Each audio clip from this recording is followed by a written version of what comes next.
Peace. My name is Tony Perkins, and welcome to the Live, Learn, and Grow podcast. The 3 pillars that we do every day to make our lives better. Live, striving to make today better than yesterday. Learn, something we do every single day once we acknowledge the lesson. Grow, simply building off the lesson learned. Stay tuned, I got a great guest coming for you. Peace.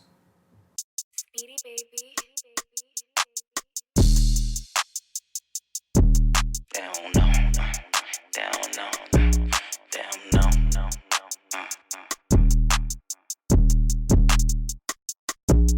What the plan is, homie? We gotta do better. We the family, shorty. We gotta stick together. Got the world counting on me. Black lives matter. Gotta climb the mountain. And I don't need a ladder. When my father leave, I pray from. Black lives matter. We making change, don't wait from. Nah, we don't wait. What I gotta do to get treated fair? Are you jealous of my culture or my natural hair? See the locks. When they see my dad, they really stare. Cause it says I'm really racist, they don't even care. Peace. Welcome back to the Live, Learn, and Grow podcast. I got my man here today, Ibn Shakoor. Peace, brother. Peace, brother. How you doing, man? Good, baby. Welcome, man. It's a great day, man. It's beautiful to have you here, man. It's good to see you doing well. Thank you You're for looking having well me. also, man. I try to be like you. That's what black people Oh, say, right? man. Try Is to that be what like we you. doing? That's Is what that we what do. we doing? That's what's up. That's what's up, man. Let's just jump right into it, man. It's a lot of things going on, man. But first and foremost, I just want to ask you, man. Mm-hmm. Who's Ibn Shakoor? Who is Ibn Shakoor? Ibn Sharif Shakoor. Right. Son of, Ibn is son of the noble and grateful. So my pops gave me that name because my pops is Sharif Shakoor. And that's the meaning in Arabic, but that's pretty much who I am too. So he manifested me as a human being before I even knew who I was. So I'm always noble. I always have integrity. I am who I say I am. It's not really anything other than what you see outside of my private life, my business. Definitely. But for the most part, I am who I am, and I'm grateful and humble in life. That's me. Now, that's huge, man, and it's important that we know who we are, right? But the beauty of it is just knowing where we come from. Yep. You know what I'm saying? It's a lot of brothers and sisters out here just walking around, not knowing who they are for one, and not even having a clue of where they come from.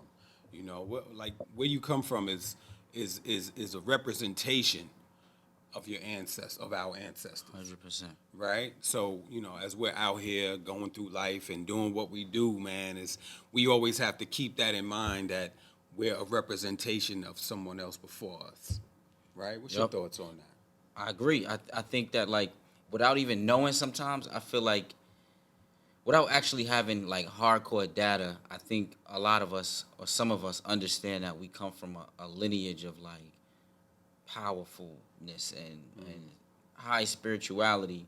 And understanding that, it kind of, like, for me, it helps me to hold myself to a standard. And even if I only have $5 in my pocket, I understand that that's not really that's just a societal restriction. It doesn't take from the power I have through my lineage, which probably was a pharaoh somewhere. I got a funny shaped head, so I probably was related to something that was great that I couldn't even comprehend. You know what I mean? And understanding that even in 2021, 2022, where we're living in some crazy times, I still try to stay grounded in understanding that my lineage is much greater than even what we see out here. Definitely, man. And so with that being said, man, well, you're born and raised in Jersey City, right?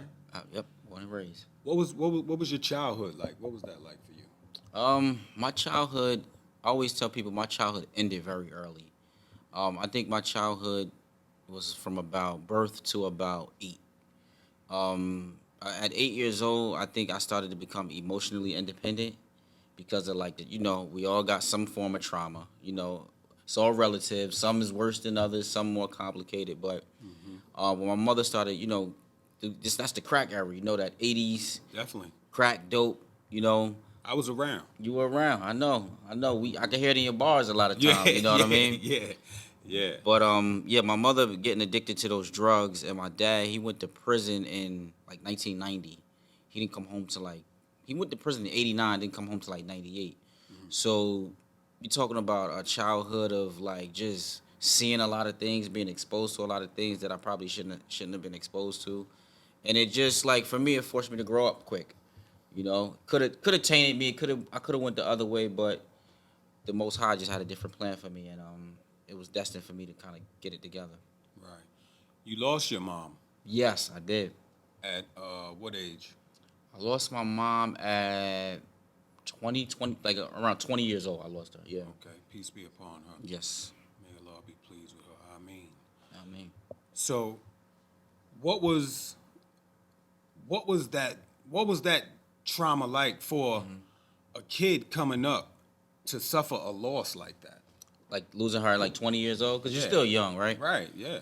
I always say that I think that losing my mother to drugs was always tougher than losing her in death. Losing her in death, I was able to accept it because I understood that it was a part of life. I didn't like it, but losing her to drugs was tougher because she was here physically, but she wasn't able to be there for me emotionally and give me what I need, and that was tougher to watch. You know what I mean? But Nurturing aspect. the nurturing aspect. Well, I will say this because I think my grandmother corrected me one time. She said I was sending the wrong message because my mother gave me a lot of love. You know what I mean? I never was confused about that. She did nurture me, but she wasn't always available in the times when I needed her because of her addiction. So losing her and being so aware and understanding that because my mother was out there in the street, that if I didn't go get it myself, that I wouldn't be able to get it. Knowing that at a young age created like a deep anxiety. You know what I mean? Mm-hmm. Because that's pressure that you shouldn't have to have at such a young age. Right. What changes took place within your household after the untimely demise of your mom? After my mom died, things just changed really quick because my oldest daughter, who's 13, Right. She was born a year after my mother passed. So I didn't really have time to mourn or grieve for myself because I became a dad a year later. And everything in my household shifted because before, when my mother was alive and as she was transitioning, I was still in a position where I was still looking for some help. Right. Just that quick, I became the help. Wow. You know what I mean? So, because once you have a kid, if you're responsible, then you already know everything. You looking for something, and that something's looking for you. Exactly. You know what I mean? Right. Pops not being around for whatever time frame that was.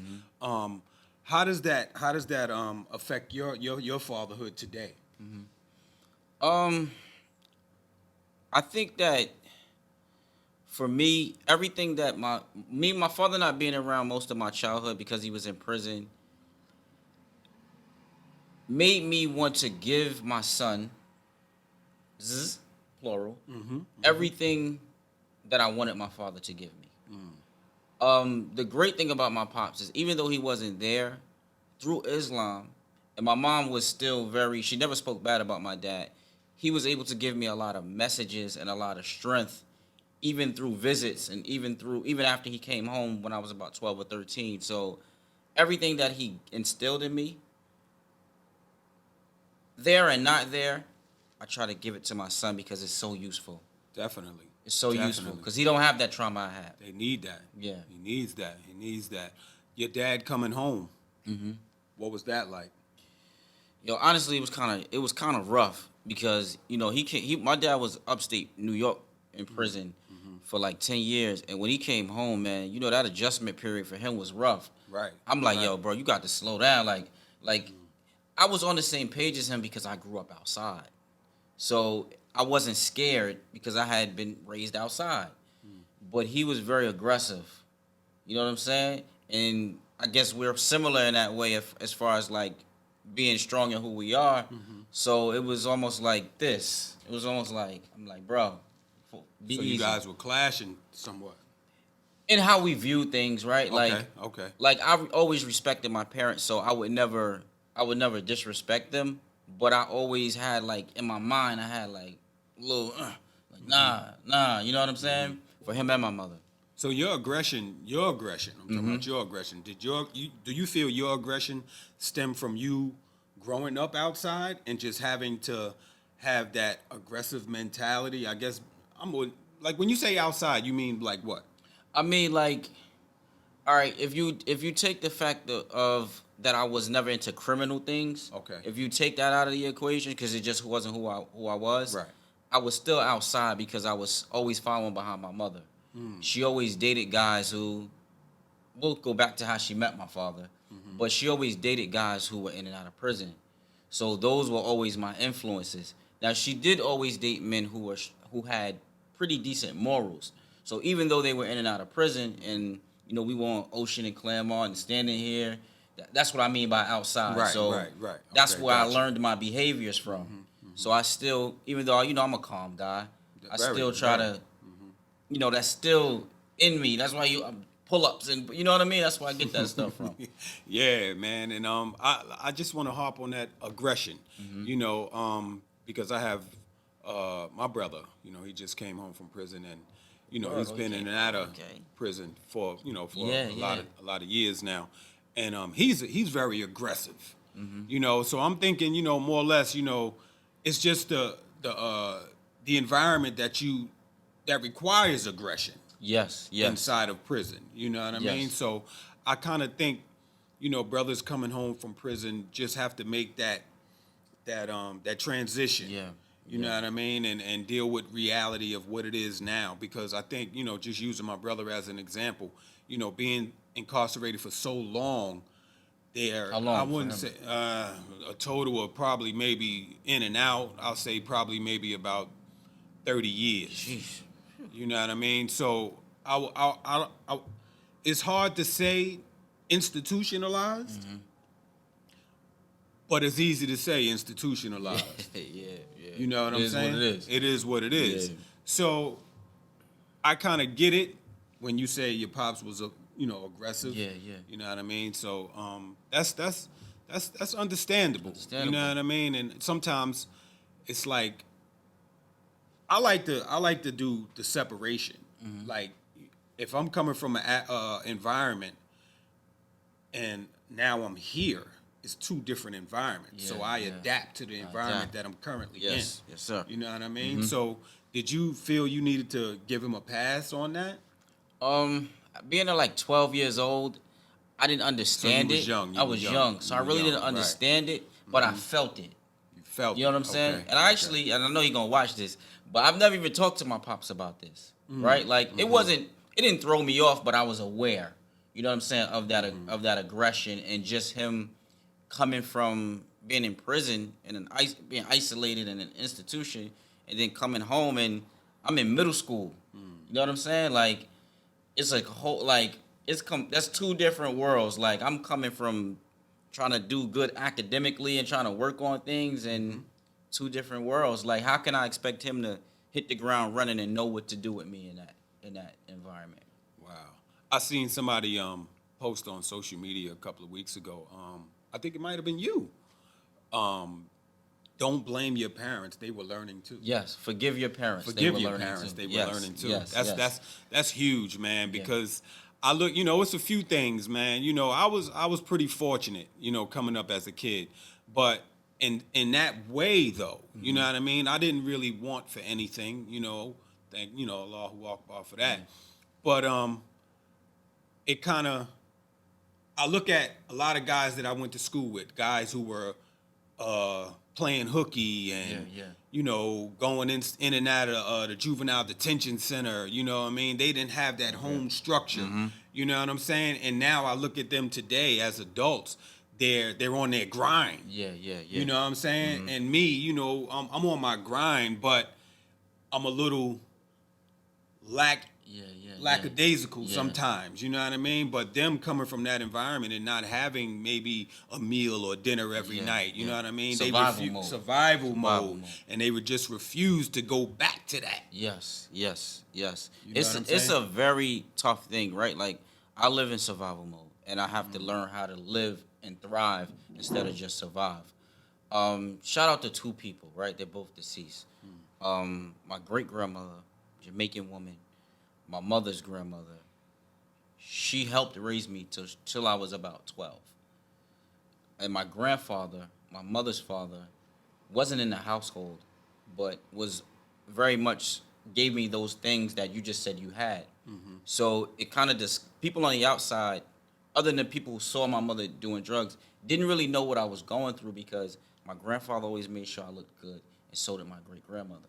So it was a mask for all the emotional stuff because if you go to school and you getting decent grades and you got a pair of Jordans on, ain't nobody, like, if they're not from your hood or your area, they don't know what you're going through. Exactly. You know what I'm saying? Exactly. So what would you say? What would be the difference for you between living and surviving?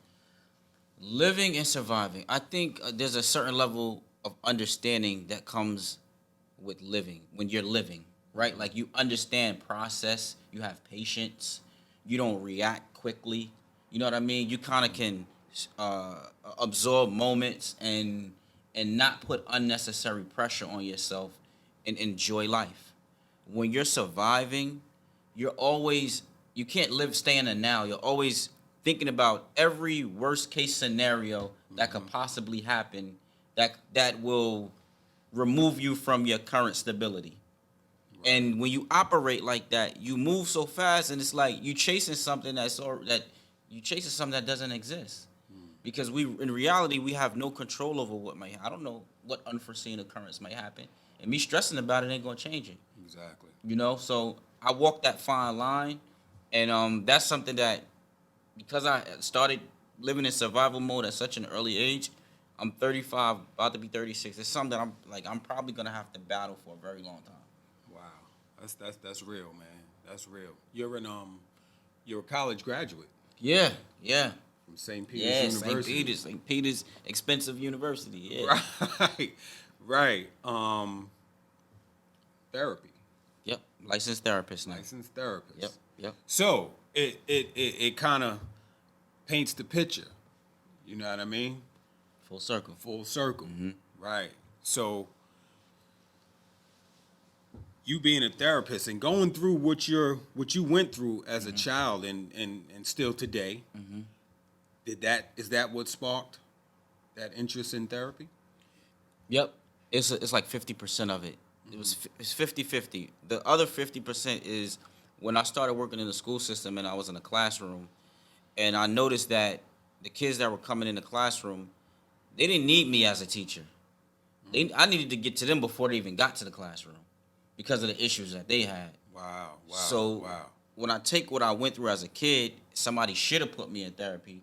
You know what I'm saying? With knowing all that stuff I was going through, it made me feel like, because I know I have the tools now and I have the power, it made me want to be a therapist because I know that I know too much. It would be selfish for me to just keep that for myself and tell people, look at me, look what I did. Because I really ain't got no control over that. I was blessed to be who I am. Right. So I just wanted to give that information to people. Therapy. Would you recommend everybody seek therapy? I'll say that because I don't think therapy is ever a bad thing, right? But if you have a strong support system, it depends on your level of I won't say trauma, but what you need, right? Like, everyone doesn't need therapy, right? But everyone would benefit from therapy. Okay. So I think that you have a choice. You can go to therapy if you need it.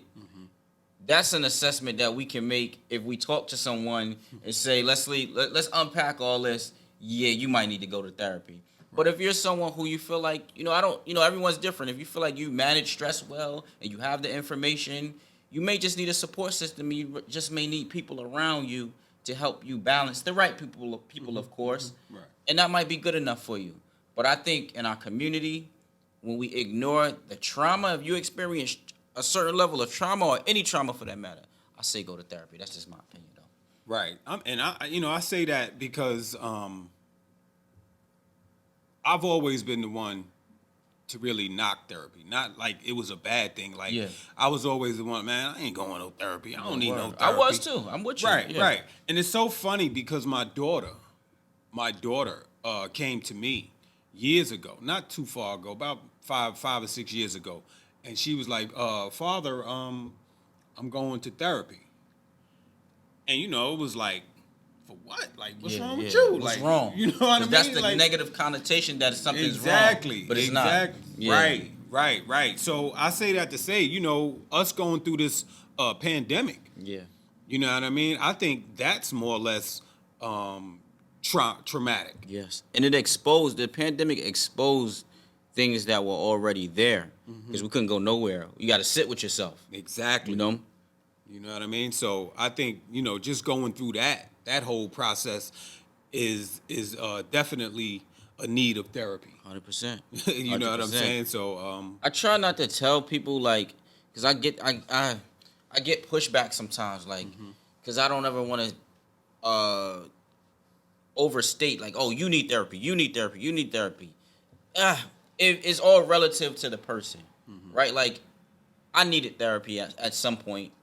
Could I live without therapy right now? Possibly, because I have the tools now. Right. But I don't know in any situation, unless you got a therapist who's unethical or just like crazy. I don't see in any situation where therapy is a bad thing. Nice. Yeah. So I'm gonna schedule something with you. Okay. You know, a little therapy. We call that life coach because I know you. I can't double dip. They say that's unethical. It's a dual relationship. Okay. But we call it life coach. Man, this is live, learn, and grow, man. We are living, learning, and we growing here, brother. Yes, sir. You know what I'm saying? And that's what this whole podcast is about. You sharing your experiences and teaching me something, and hopefully I can share something with you that you can grow from. You've already done that on numerous occasions. I appreciate know that, brother. And that's what we do, man. So for the most part of it, man, I'm gonna just get right to it, man. What was your thoughts on election day? Just had an election here In our community of Jersey our community, City. Exactly. Just had a big Man, election. let's start with the obvious, Brother Spears. Okay. Man, I was happy, man. I mean, I guess they like to say, like, in sports, there's no moral victories, but I don't agree with that. That was a moral victory for us. Definitely. I mean, look, Fulop is very influential, very powerful. He's been here for, like, this is his third term. We understood, because I was working with Spears on this campaign here when I could. Right. We understood that it was a machine that has a lot of structure in place to continue to do what they do. But at the same time, I felt like it was very important for Spears to show that courage and demonstrate that he could galvanize our people, and we had the information and the courage to stand together and give him a run for his money. For him to run, his campaign was about 4 months, I want to say. I'm not sure if I'm right or not. Yeah, probably. And he took 30% of the votes. To me, that's a moral victory, and it was very inspiring to be a part of and watch. And I think Tupac said this. He said that I might not change the world, but I guarantee you that, what he did, he said he would spark the mind of the person who would change the world. And we don't know who's watching Spears do this. We don't know that. That's right. And it was very inspirational for me, man, just to see it. And because I had a conversation with Lewis also, man, and he had mentioned that he threw his hat in the ring, and I had to correct him on that.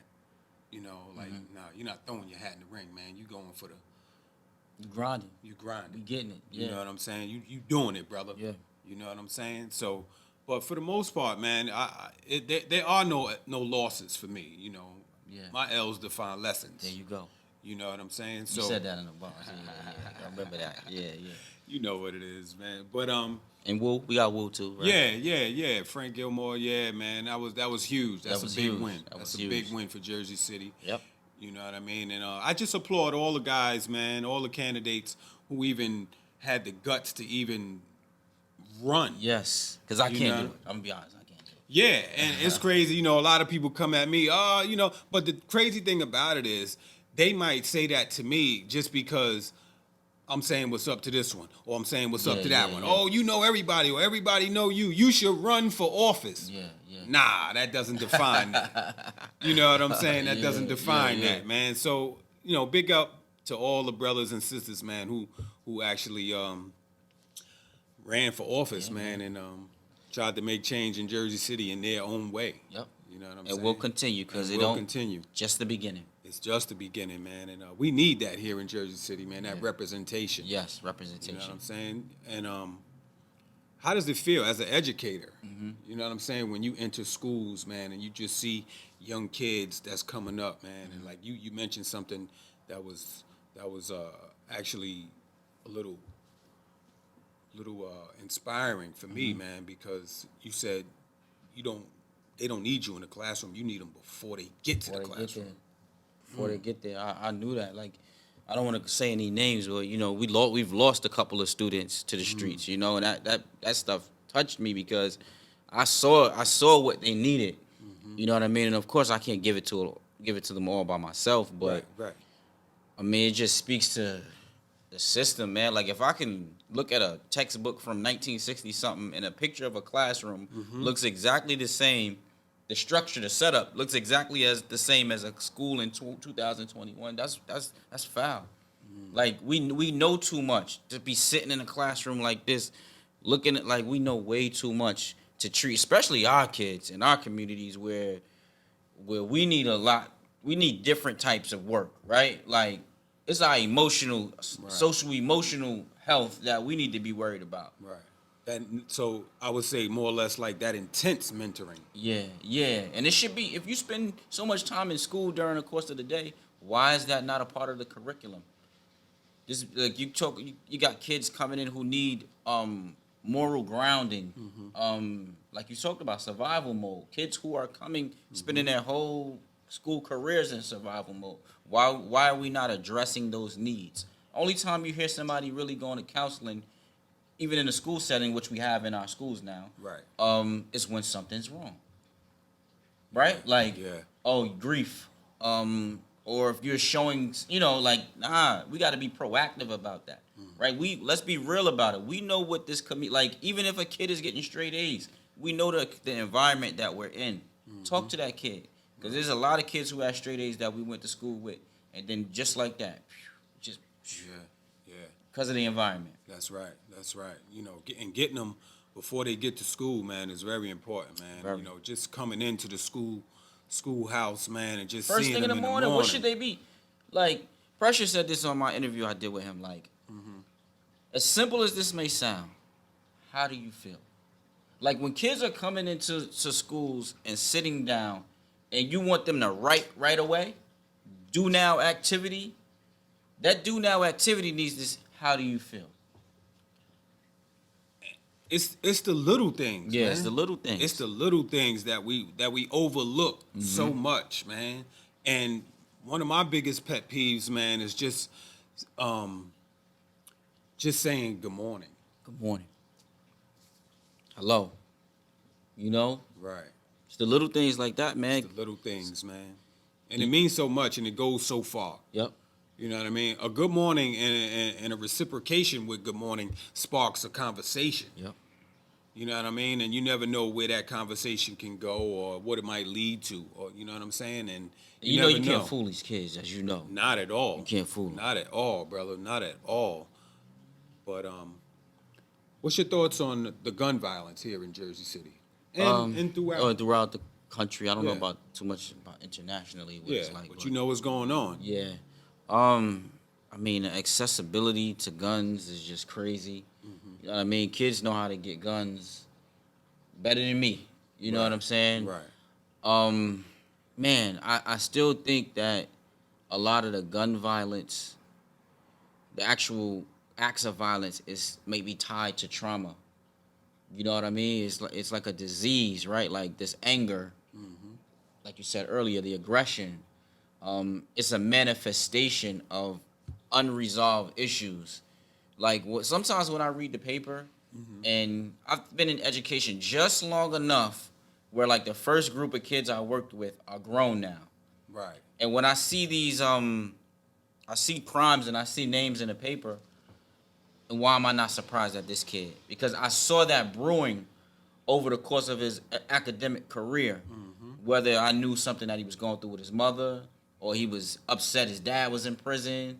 I saw it like, and if it was not to say we can't, some things are just inevitable. You know, there's gonna be crime. Right, definitely. But when you watch something and you know how this movie is gonna end, it can be kind of depressing because it's like, you know, it's like you knew it was gonna happen because you saw that the issues that that tied and led to that stuff.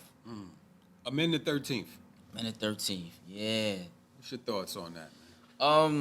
Man, that language in the Constitution, Right. man, that's just like these record labels, man. These contracts, the way they flip that Constitution. Right. Just the whole idea of slavery through the prison system, where it's like a brother can go to prison and make, I don't know, who knows what they make in some of those prisons. He might be making bowling balls. Who cares? Who knows? Exactly. But then he come home and he can't work for the company who he was working for. That's right. In prison. That's right. It's counterproductive to what we want our economy to be in America. You know what I mean? You want to solve problems, right? But we know ain't no, what they say, ain't no money in the cure, only in the medicine. Only in the medicine. You know? That's right. But just to see that, that it still exists. Yeah. You Shout know, out to and Febo too. Definitely shout out to Dennis Febo, man, for real. Just being aware and conscious of all of He that. taught me about all that. For real, man. And big shout to that brother, Yes, man. yes. Very conscious brother, man. And just to bring that to the light, you know what I mean? Because it's a lot. Slavery is alive and well now. It's alive. You know what I'm saying? And it's crazy because we're walking around doing what we do, and that still exists, and it's still affecting people of color. Yeah. You know what I'm saying? By We, huge margins right. compared to others. Yeah. We collabed on a song with that. I'm in the 13th. I'm in the 13th cipher, yeah, man. And Yeah. I think that was huge. That was Yeah. huge, man, and it played a major role in our community. Yes. And Getting that message out. Getting that message out, man, and it made people definitely aware of what's really going on that we don't really see. We don't take it serious enough. Sometimes we don't, and it's not our fault, but we don't even understand what's happening to us. Right? Like, Exactly. we walking around, young brothers, we walking around mad at each other, but we don't even understand the infrastructure that's in place that's again fighting against us. We fighting the wrong battles a lot of times, you know? Exactly. All the time, most of the time. You know right, what I mean? I don't understand. My thing is, in the question I always ask my brother, and in the prison system, man, we come in as a criminal or whatever, we've been charged or convicted of a crime, and we get inside the prison system, and we're hostile with each other. Yeah. And I'm saying this to say because I just look at it as we're both in the same situation. Yeah. Why are we fighting against each other Yeah. in a system that's, suppressing all of us? Yes. Why can't we come together and figure out something to, maybe change, make some type of change, or even get out of there? Yeah. You know what I'm Absolutely, saying? man. I think it comes down to education and understanding, right? Like, everything you're spitting right now is all facts. Like, there needs to be some sort of curriculum for those brothers based around enlightening them so that, see, a lot of times it's like this. I hate for it to be like this, but it's like a brother do like right after high school, sometimes we get bored, right? Like, sometimes we graduate from high school, and let's say we don't go to college, and we get a little bored, and that gap between 18 years old and 24, we might do a little bid, little 18 months or something like that. Wasn't enough. Wasn't enough. Then we double back. First time was a drug charge. Then we come home off the 18 months. Then now we getting a gun charge or something like that. Now we got to do 3 to 5, and maybe that wasn't enough. Then you're doing 7, and then now you were in there long enough to now you starting to learn, and you got time to sit, and maybe an OG educated you, or you just started to see the world differently. But why does it take that? Like, so we need to be sat down before that. Exactly. Instead of spending 6 hours a day in the school. Yeah. Telling us, Let's talk about that word Go ahead. OG. Yeah. You know what I mean? OG had a different definition when I was coming up.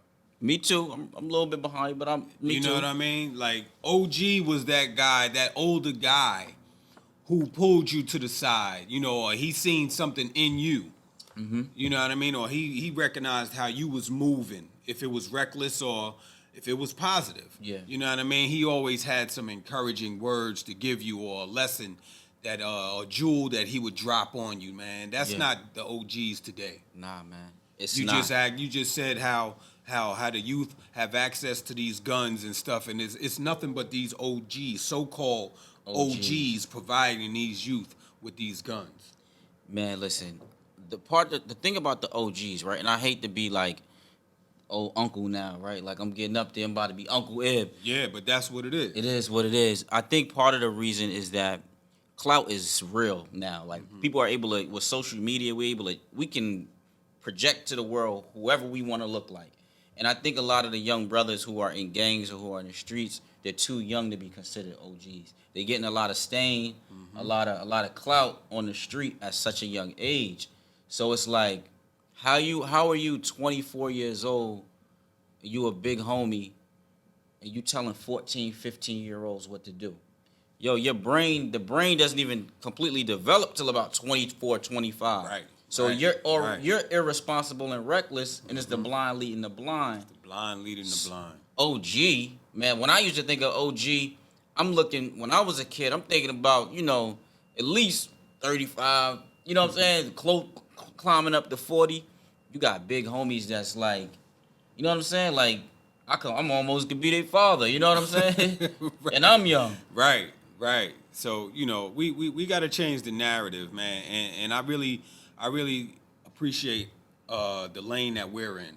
You know what I mean? Because we cool too. We ain't, we ain't corny with it. Exactly. And that's the platform that I use inside the schoolhouse. You know what I mean? Like I'm the last cool guy that you guys might ever see. It's the year of the squares now. Yeah. You know what I'm saying? The squares are the ones with the jobs and the knowledge, and it's gonna have a lot of money that you don't see. Those cool guys that you look up to or you see, the only place you're gonna see them is on those corners.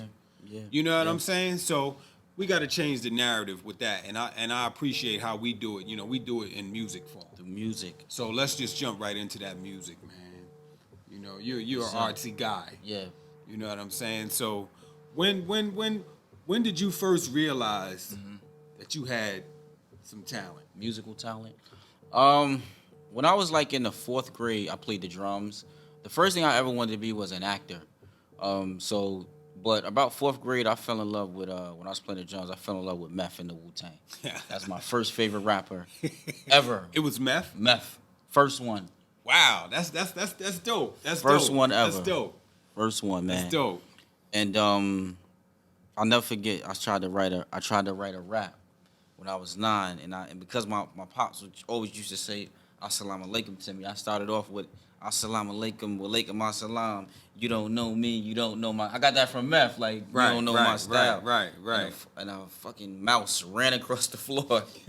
As I said, you know what? Let me pack these bags up. I'm gonna head outside, and this is the end of that first rap. Right. But that's where it started. But I always understood that creativity, for me, was even bigger than rap and music. You know what I'm saying? I just wanted to be creative. Right. And as I got older, I started to try to use hip hop instead of it using me. And you're gonna see hip hop in everything I do, whether it's media, whether it's education. Man, hip hop is just a language that allowed me to express myself.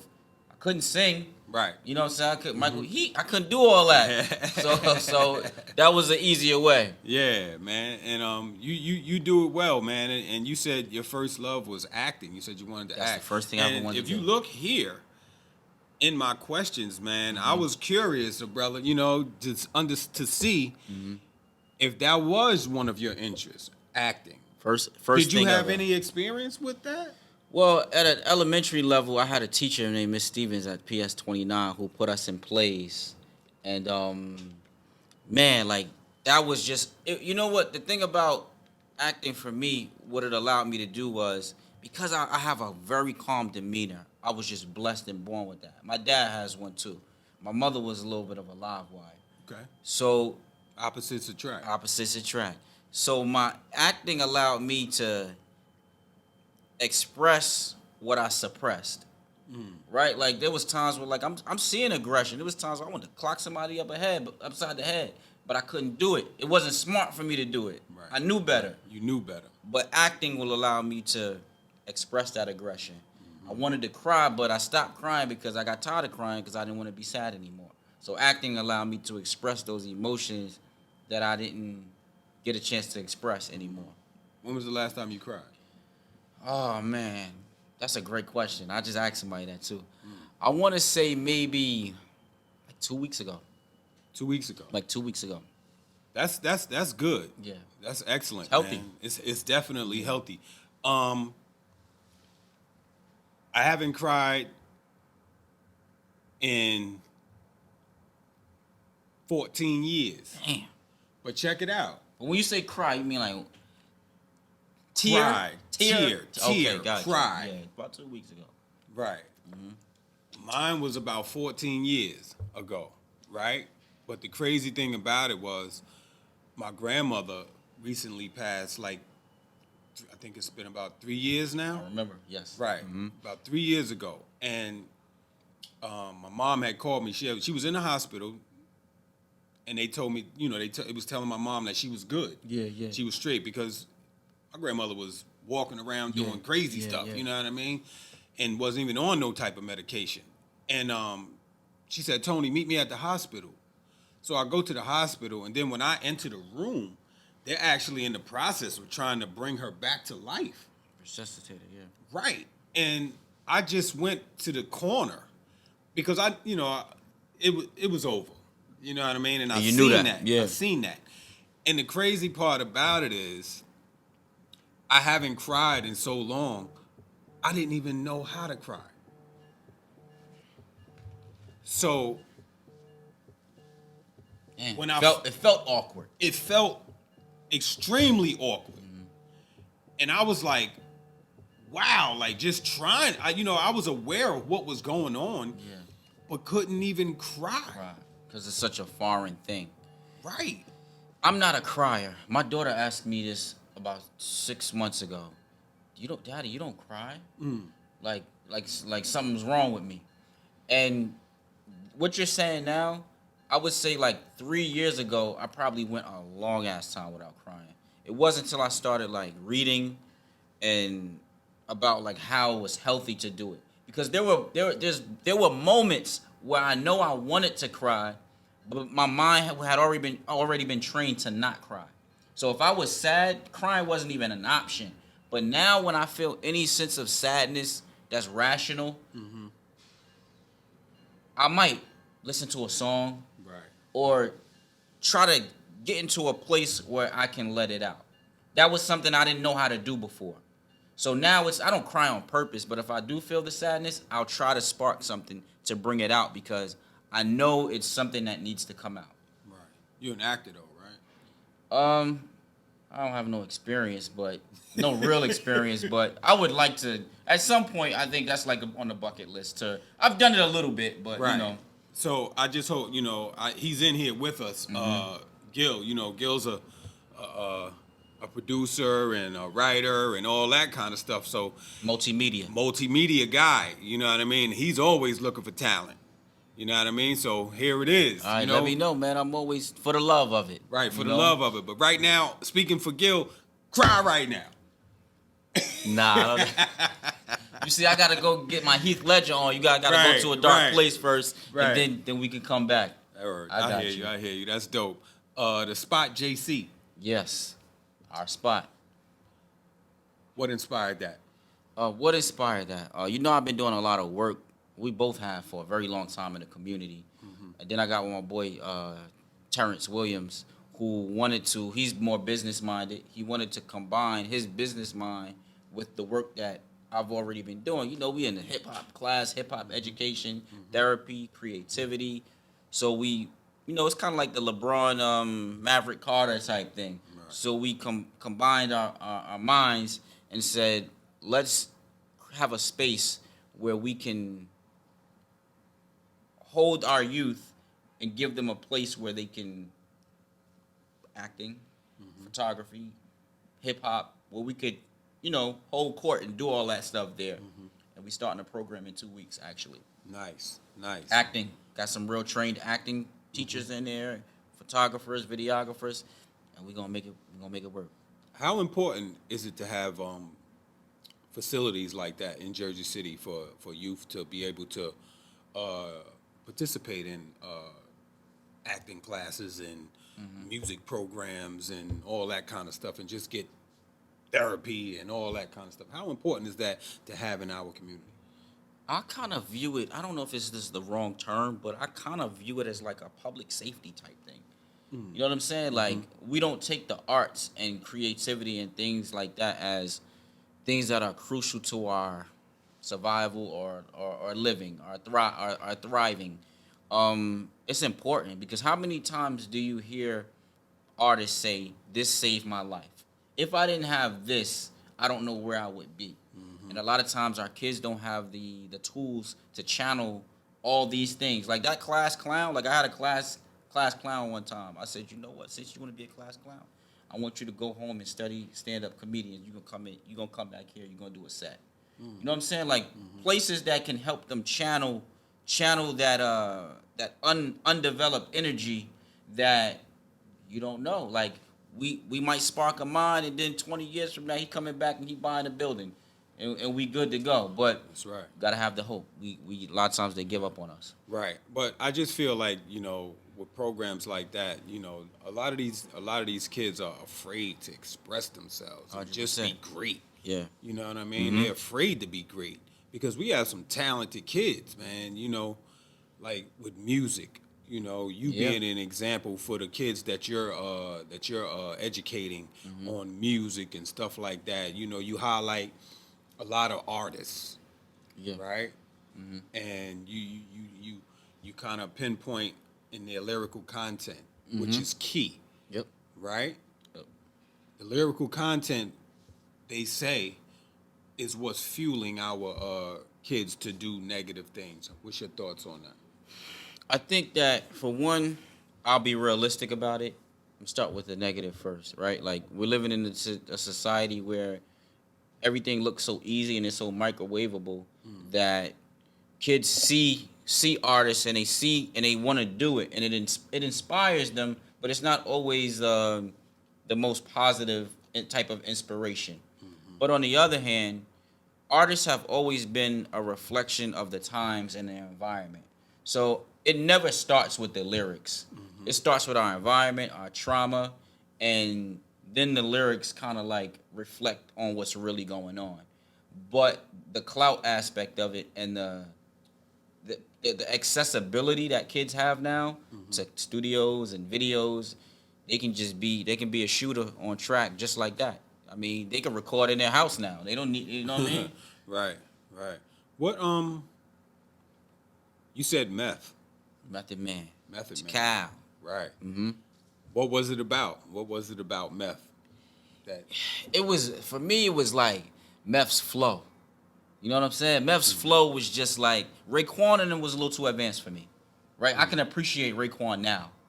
You know what I mean? But he was more abstract. He was more, you know what I'm saying? Like Wu was a little scientific, most of them. But Meth broke it down where it was just like, it was easy to digest. Then he had this, now that I know, he had the style that I was drawn to. You know what I'm saying? Like, he had the presentation. And I got a chance to meet him one time, too. But Meth, he just had everything. He was like the ball player. Right. And it's so funny that you say Meth, man, because my favorite artist is Red. Red? Wow, Reggie Noble. Newark, New Jersey. man. Well, I didn't know that. Yeah, man. And the thing about it, he reps. You know what I mean? Yeah. His lyrical content was crazy. Man, I mean, I wasn't a big Red fan, but he's undeniably one of the, like Eminem said Redman was like his favorite rapper, I want to say. Yeah. And you talking about a brother like Eminem saying that? Yeah, I'm saying Red was... Nah, Red get busy. Yeah, I for think real. that Red is definitely a better lyricist than Method Man. I think to me, To you, I okay. think that Red had a funkiness to him that I didn't digest the same way as a kid. Like Red's that style was funky and it was unorthodox sometimes. Meth was more like it was smoother. But when you break down the layers of the lyrics and the elusiveness of the flows and the stuff that Red was saying, I gotta get as a lyricist, I gotta give Red, even though I like Meth better, I gotta give Red the edge. Right. Yeah. Am I far off? Not at all. Not at all. You right there. You know what I mean? Because it was crazy, man, because back then in the 90s, man, it was so many. It was a lot, man. You know what I'm saying? It was a lot of artists. Did you like man. Tribe? I like Tribe Called Quest. I did. It wasn't too many that I didn't like. Yeah. You know what I'm saying? But when it came to really spitting those bars, man, it was Red for me. Nah, Red get You know busy. what He I'm still saying? get busy. He You still watch get his busy. Instagram and all For that. real. Yeah. For real. You know what I mean? His personality is dope. 100%. You know what I'm saying? But for the most part, man, you know, you were what was your intentions when you started to do music? I think that I was trying to find a way, because I was good with words, and I could always write. Like in school, like language arts, writing essays. You know what I'm saying? I knew I had that skill set without someone telling me. Right. And I wanted to find a way to utilize my writing skills in a way that I could make some money and do something with it. Like, you know what I mean? I didn't understand that I could be, and this is why we need people to tell our youth. I didn't know that if I could write a rap, I could write a paragraph, I could write a script. I didn't know these things. Right. So hip hop was the one thing that was right in your face. It was pushed to you. It was marketed to you, and it felt like you could do it. You know what I'm saying? Right. So that was my intention, to kind of like use my writing skills to express myself. Social media, right, has changed the game, changed the world, Changed the world. It's helped us too. big time, Big time. big time. And you know, like, what's your thoughts on, you know, now, you know, the era I come from, and You the Jay-Z, right? right, yeah, Yeah. Gil too. I'm tired of being the OG and the Gil too. I'm the middle child. I'm behind you. I'm the middle child. Yeah, yeah. What Jay is too, really. Yeah, man. Yeah, exactly. You know what I'm saying? So, and I'm glad Gil even mentioned those names, man, because those are the guys who paved the way for us to even do what we're doing today. Yeah. You know what I'm saying? I like Houdini. I know I'm young, but I'm always listening to Houdini, man. Houdini. Yeah. Houdini.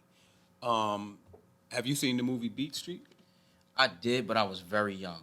Very young. Okay. I was thinking to myself like a couple of weeks ago, I need to go back and watch it. Yes. So, you know, I've been giving out homework past couple of episodes. So that's going to be 101, your Hip Hop 101. Yeah, Hip Hop 101. So go back and check that out, Beat Street. And if you can, and if you have time, Wild Style also. I know Wild Style. You know what I mean? Wild Style, I just think Wild Style just gives you every element Of hip hop. of hip hop. You know what I'm saying? And you know, just that freestyle and Grandmaster Caz, you know, those guys, man. And Because we gotta understand, hip hop is a culture, man. It's not culture. just this stuff that it's morphed into. You know what I mean? right. So Jay-Z, LL, and I think somebody else. I'm not sure who it was. And Dr. Dre have just been inducted to the Rock and Roll Hall of Fame. Yeah. How big is that? Man, I mean, like, it's a certain level of acknowledgement that shows you, this is what it's, for me, this is what it does. Because I never like to say we want to seek validation from the outside, because we don't need it. Right. But what it tells you is that if you look at something like hip-hop, that we started from nothing, and we morphed it into something where we're getting acknowledged, like, at a level where, like, something they would try to keep us out of. Like, it lets you know, like, how creative we are in our lineage. And, like, you talked about earlier, like, our ancestry. Like, we will take something, nothing, and create something. You know what I'm saying? That's what it means to me. It's like, what? Jay-Z from Marcy? You know what I'm saying? Like, what? Rock and Roll Hall of Fame? That's huge, man. Big time, bro. That's big time, brother, for real, man. Big shout out to them brothers, man. Yeah. And I just love the fact that music is very therapeutic. That's how I see music. You know, I come from music.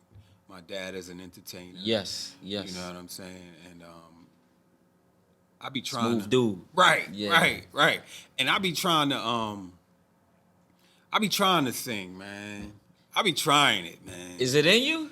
It has to be. Yeah, it gotta be in you. You know what I mean? But it can come out in different ways. I mean, Exactly. You know? I'm about, to start working on these hooks, man. I want to be the Nate Dogg, man. Peace be upon him, man. You know what I'm saying? Yes, The Nate, Nate Dogg. Yeah. you know what I'm saying? But it just takes a lot because a lot of people think, oh, he a singer, he's soft. You remember that era? Yeah, I Gil? remember that era. Right? You remember that? You know what I'm saying? I think they watch too much NWA. They don't understand. You know what I mean? Yeah, man. But music is definitely therapeutic, man. And I just love when we come together and put content together, man, and just Dope, man. it'd be so dope. I was watching the Fatherhood Cypher today. You killed that joint. I watched the Fatherhood. That might be my out of all of your verses. That might be my favorite one. That's Jay-Z-ish. That I'll take that. you know that on beat, off beat, back on beat. You know what I'm saying? Yeah. He probably got that from Kane. He might have got that from Kane. Is good like that. You know what 'Cause I'm I was saying? Kane too. Yo, Kane is ill, man. To me, if you listen to Kane, you see where Biggie and Jay got a lot of their inspiration from. Right. The And slick Jay, talk. but the good thing about it, Jay acknowledges He that. acknowledges it. That's what He does. You know what I mean? So, but you killed it too, brother, man. Thank you, man. Thank you. I, Oh yeah, you did call me. You called me. You told me that. Yeah. Because I like to go back and listen. You know what I mean? And really, because it's us. Yeah. We don't really do that. You know what I'm Yeah, saying? We yeah. just getting it and doing it and moving on. moving on. Yeah. But I'd like to go back, man, and listen. It's like a good movie, a good book. It is. You know. It Yeah. is. It is, man. And I got a little more homework for you also. If you haven't seen The Wiz? The black version of the Wizard of Diana Oz? Ross. Oh, of course. Okay. Of course. All right. Yeah. Yeah. So it's very important, man. And I've been trying to figure out some type of way to get that playing in the school system. And it shouldn't. It really shouldn't. You know You what really I mean? shouldn't be running into any roadblocks when you think about it. Right. Because if you think about it, and if you remember that movie as vivid as I do, and it's everything that's going on today. We're out seeking something Yeah. Yeah. that's already inside of us. Yes. We just need to acknowledge it and embrace it and let it out. You know what I mean? So I just think we need to find some type of way to get that out here, man, and just put that out. We bring it to the spot. We could create a lesson around it. You know what I mean? Bring it to the spot. If they ain't gonna let us in there, we do it on our own. That's what I'm talking You about. know? You hear that boss talk? That's boss talk. They don't want to let us in. We tear the MF Tear down. that mother down. You know? You know what I'm saying?